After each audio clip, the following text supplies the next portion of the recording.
നമസ്കാരം. എറണാകുളത്ത് CPIM സ്ഥാനാർത്ഥി പി രാജീവിന് വേണ്ടി വോട്ട് ചോദിച്ച് മേജർ രവി. തനിക്ക് 8 മണിയുടെ ഫ്ലൈറ്റിന് അർജന്റായി പോകണമെങ്കിൽ പോലും രാജീവിന് വേണ്ടി വോട്ട് ചോദിച്ചേ മടങ്ങൂവെന്നാണ് അദ്ദേഹം പ്രസംഗത്തിൽ പറഞ്ഞത്. രാജീവ് എൻ്റെ അനിയനാണ് എന്ന് പറഞ്ഞുകൊണ്ടാണ് അദ്ദേഹം പ്രസംഗം ആരംഭിക്കുന്നത്. അദ്ദേഹം വേദിയിൽ വന്ന് സഖാക്കളെ എന്ന് അഭിസംബോധന ചെയ്തുകൊണ്ടാണ് പ്രസംഗം ആരംഭിച്ചിരിക്കുന്നത്. സദസ്സിലിരിക്കുന്ന പലർക്കും തന്നെ ഇവിടെ കണ്ട് നെറ്റിച്ചുളിക്കേണ്ട ഒരു അവസ്ഥ വന്നിട്ടുണ്ടാകുമെന്നും അദ്ദേഹത്തിന്റെ പ്രസംഗത്തിൽ പറയുന്നുണ്ട്.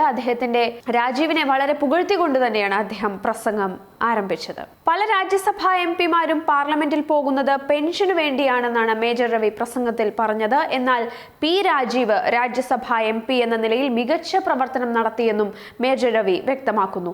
എറണാകുളത്തെ ഇടതുപക്ഷ സ്ഥാനാർത്ഥിയായ പി രാജീവിന്റെ തിരഞ്ഞെടുപ്പ് കൺവെൻഷനിൽ സംസാരിക്കുകയായിരുന്നു അദ്ദേഹം.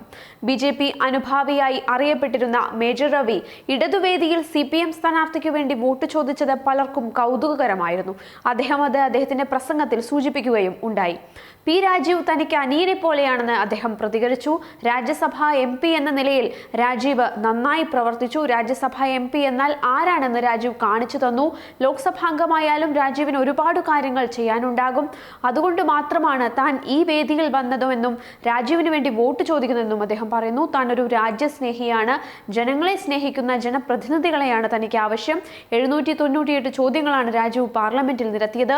ഇന്നത്തെ രാജ്യസഭാ MP-മാരിൽ പലർക്കും 5-6 ദിവസമാണ് ഹാജറുള്ളത്. മികച്ച ഭൂരിപക്ഷത്തിൽ രാജീവ് വിജയിച്ചു വരട്ടെ എന്നും മേജർ രവി ആശംസിക്കുന്നു. BJP അനുഭാവിയായിരുന്നപ്പോൾ മേജർ രവി നടത്തിയിരുന്ന പല പരാമർശങ്ങളും വിവാദമായിരുന്നു. എന്നാൽ സമീപകാലത്ത് ഇതിൽ നിന്നും വ്യത്യസ്തമായ നിലപാടായിരുന്നു അദ്ദേഹം സ്വീകരിച്ചിരുന്നത്. ഇതിന് കാരണം ചോദിച്ചപ്പോൾ പ്രളയം തന്നെ പല പാഠങ്ങളും പഠിപ്പിച്ചു എന്നായിരുന്നു മേജർ രവിയുടെ പ്രതികരണം. എങ്കിലും ഇടതുവേദിയിൽ മേജർ രവി പങ്കെടുക്കുന്നത് ഇത് ആദ്യമായാണ്. ഇങ്ങനെയൊരു വേദിയിൽ എന്നെ കണ്ടുകഴിഞ്ഞാൽ പലരുടെയും നെറ്റിയിൽ ഒരു ചുളിവ് കാണുന്നുണ്ടെന്ന് അദ്ദേഹം പറയുന്നുണ്ടായിരുന്നു. രാജീവന്റെ അനിയനെ പോലെയാണ്. 8 വർഷമായി ഞങ്ങൾ തമ്മിൽ ബന്ധമുണ്ട്. എപ്പോഴും ചിരിക്കുന്ന മുഖമാണ്.